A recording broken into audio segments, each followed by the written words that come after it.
Ai, mas o Adão não existiu daquele jeito, pelado. Não existiu, gente. Não existiu porque é o seguinte, a gente tem que ser muito honesto com isso. O que a Bíblia quer contar? A Bíblia quer contar que Deus criou o homem e a mulher. O ser humano, Ser humano. E ele criou como? Aí a Bíblia, ela mostra de um jeito. Se a gente entender, a história de Adão e Eva, ela é uma parábola, uma história do século X antes de Cristo. Então, se você pensa século X antes de Cristo, não é muito tempo, tempo para quando o homem começou a existir. Nós temos um ancestral comum, Homo sapiens, que é de 200 mil anos atrás. Nós sabemos de onde esse Homo sapiens ele se originou, na África. Todo mundo sabe disso. Então, nós não podemos contestar isso, né? Na África, o Homo sapiens, a gente teve outros, né? O Pteranodontos, a gente teve também o Australopithecus. Só que a gente está colocando a evolução junto com a Bíblia. Sim, né? Que elas podem caminhar junto. E a igreja nunca teve problema com isso.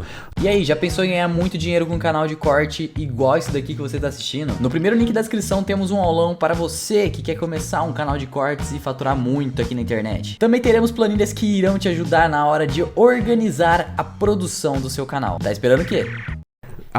A gente tava falando sobre esse vazio na época do Gênesis, da separação. Isso. Eu queria entender a Igreja Católica se tem uma voz única ou se é uma interpretação de cada padre sobre o quanto é uma fábula, o quanto é uma metáfora e o quanto realmente aconteceu.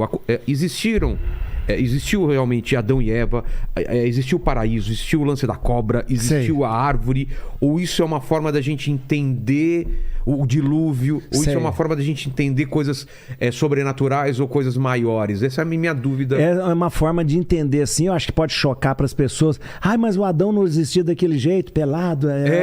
Não existiu, gente. Não existiu porque é o seguinte, a gente tem que ser muito honesto com isso. Vamos entender o seguinte, o que a Bíblia quer contar? A Bíblia quer contar que Deus criou o homem e a mulher. Ser humano, Ser humano. E ele criou como? Aí a Bíblia, ela mostra de um jeito. Se a gente entender, a história de Adão e Eva, ela é uma parábola, uma história do século X antes de Cristo. Então, se você pensa século X antes de Cristo, não é muito tempo, tempo para quando o homem começou a existir. Nós temos um ancestral comum, Homo sapiens, que é de 200 mil anos atrás. Nós sabemos de onde esse Homo sapiens ele se originou, na África. Todo mundo sabe disso. Então, nós não podemos contestar isso, né? Na África, o Homo sapiens, a gente teve outros, né? O Pteranodontos, a gente teve também o Australopithecus. Só que a gente está colocando a evolução junto com a Bíblia. Sim, né? Que elas podem caminhar junto. E a igreja nunca teve problema com isso. Deus pode ter criado do jeito que ele quisesse. E ele pode ter usado a evolução para isso. Deus deu start. Tá! E ele colocou na criação, né, essa potencialidade para evoluir. É porque tem uma dúvida, né? Já vieram biólogos aqui, já vieram cientistas também, dessa massa primordial, de como isso virou o que virou, né? A quantidade de coisa.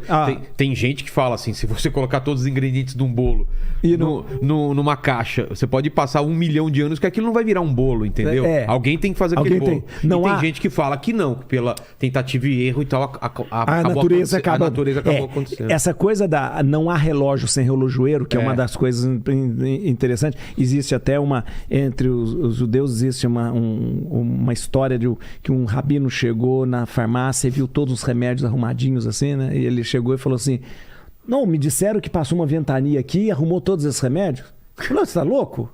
Uma ventania vai arrumar todos os remédios? Como que ela arrumou todos os remédios? Não, me falaram que é uma ventania que passou. Ele falou, não, eu que arrumei direitinho, porque eu coloquei em ordem. Falou, é isso que vocês falam para todo mundo, né? Que passou uma ventania, né? Mas e deixou tudo. Então existe uma inteligência primordial que organizou tudo isso. Elementos e organiza, porque é aquela história. Não há relógio sem relojoeiro, porque vai organizando. Como que organizou? Pode ter colocado sim na natureza uma lei. A gente fala de lei da natureza, né? Quem colocou isso lá na lei para que ela desenvolvesse dessa forma? Sim, Deus pode ter feito isso. A teoria do Big Bang é uma teoria de um padre. O quê? A teoria do Big Bang é a teoria da igreja. É mesmo? O padre Georges Lemaitre, que é um padre belga, astrofísico. Então ele criou a teoria do Big Bang, da primeira explosão. Não existia nada e de não existia repente nada. tem tudo. Existe ou seja, você vai condensando toda hora de repente, plof, né? Tanto é que há pessoas que poetizam até o Gênesis dizendo que a primeira coisa que é feita no Gênesis é a luz. Faça-se luz, como se fosse a explosão primordial, a primeira explosão. E depois há pessoas que interpretam o Gênesis como os 7 dias sendo criado, como se fosse a evolução, as coisas de forma paulatina, né? Não 7 dias, mas tudo sendo feito a partir das eras, justamente, a partir que as coisas vão se organizando. E é interessante. Então, o que é a Bíblia? A Bíblia não é um livro de ciência, isso é muito importante. Então você não pode procurar ciência na Bíblia, não é um livro de geografia. Não procura, porque você... Não é literal. Não é.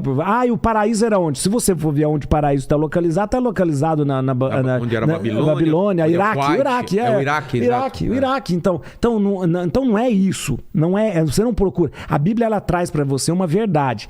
E ela usa justamente de muitas coisas que eram conhecidas na época, inclusive... Justamente, mas o que a Bíblia quer dizer? Ela quer dizer assim, Deus criou. E por que usar o barro? O barro o homem veio do barro. O barro é uma figura maravilhosa que a Bíblia usa. Porque moldada. Né? E o barro não foi feito de ferro. Deus podia ter feito o homem de ferro, né? Não, mas ele fez de barro, porque o barro quebra. Aí foi Stan Lee que fez. Homem de ferro, né? Não esperava por essa, hein? Mas você é a prova viva disso, né? Exato. Sou homem de ferro. Sou homem de ferro da Zona Sul. E olha, o barro tem uma figura bonita de esculpir. E de estar na mão do oleiro, né? Na mão do coisa. E saber que esse barro quebra. O homem pode quebrar e ele pode ser refeito de novo, né? Ele quebrou outra vez, então ele pode ser colado frágil, de novo. Ele é frágil. Então, e ele é um vaso frágil que Deus coloca algo muito precioso nele, porque Deus sopra, né? Deus sopra. E isso é importante. O sopro é o espírito. O ruá, porque em hebraico, espírito é a mesma palavra para sopro, para vento, ruá, que deu depois em grego pneuma, né? Pneuma é a mesma coisa do que ruá, do que vento, né? Então é Deus colocando pneuma, ou então o espírito, dentro de um vaso de barro, uma coisa muito, muito frágil, muito frágil. E olha que interessante isso. É a figura para mostrar que a gente depende de Deus, depende dele, nós não podemos existir sem Deus. Então, essa figura, ela não pode ser acolhida literalmente e pensando, meu Deus do céu, aquela história era tão... Porque as pessoas vão pensar, mas era tão bom pensar isso, que a gente estava ali. A cobra, por exemplo, a mulher. Você vê que a Bíblia, de repente, ela usa até uma maneira, às vezes, de falar, quem que é a culpa? A culpa é da mulher? Uma coisa meio como fala? Não é raça, como machista. Fala? Machista. É meio machista, né? Mas é muito parecido com outro mito que existia da Pandora. Isso, que Pandora. A Pandora é confiada a ela uma caixa que ela não podia abrir. E a mulher todos os males. Então, Pandora é filha de Zeus, né? Então, ela abre a caixa e ela é responsável por espalhar o mal no mundo, a Pandora. Eva é mais ou menos isso, né? Eva, e mesmo nome, Adamá e o nome Eva e Adão. Adamá, feito do barro, tirado do barro. Eva, mãe de todos os viventes. Então, quando você olha a religião de forma lúcida, sem fanatismo, você vê que ela é muito bonita, né? Deus agindo, né, de uma maneira muito natural, porque Deus gosta de agir da forma mais natural possível. Porque se Deus criou a lei na natureza e colocou a natureza, Deus gosta de usar aquilo que é mais natural. Foi Ele que criou tudo para que essa lei natural fosse funcionando. Então, a gente gosta muito de relacionar com Deus querendo milagre. Milagre. Abre o mar vermelho, abre aquelas coisas. Mas Deus sempre prefere o jeito natural. Ele já criou esse mundo. Ele já botou o mundo para funcionar dessa forma. E é maravilhoso, tudo que você olha no mundo é um milagre maravilhoso, né? Nós, ocidentais, temos mania de pensar que o milagre tem que quebrar a ordem da natureza para a gente acreditar, né? Então a ordem da natureza estava assim, então quebra para a gente acreditar. E não é assim. Naturalmente tudo que Deus fez está acontecendo, né? Você imagina ô Vilela, você tem só o planeta, só o nosso sistema solar. Nosso sistema solar, ele pode ter uma explosão que ter dado, ele gira ao redor do Sol, esses 9, não é mais 9 planetas, aqui uma não é mais planeta, gira numa órbita elíptica até hoje. Por que é a ordem elíptica e não é uma ordem circular? Porque essa ordem elíptica é a única maneira dos planetas não se chocarem. Mas quem colocou essa ordem elíptica nesta grande explosão que aconteceu para que esses planetas girassem? Então, essa inteligência primordial que organiza tudo isso não pode ser descartada de forma alguma. Mas a gente tem que ver isso de uma maneira mais natural e deixar de ver a religião, a fé, a Bíblia como um conto de fada. Porque, de repente, a gente não conversa mais com as pessoas, porque as pessoas falam, vem, me conta outra, né? Vai falar isso. Não pode também levar só para conto de fadas e não pode ser literal. Não pode ser literal, tá, não pode ser meio... e saber, ela me traz uma verdade que é me trazida através de uma parábola, através de um conto, né? Para eu entender. Nós temos livros na Bíblia, nós temos livros históricos, coisas históricas que aconteceram e tal.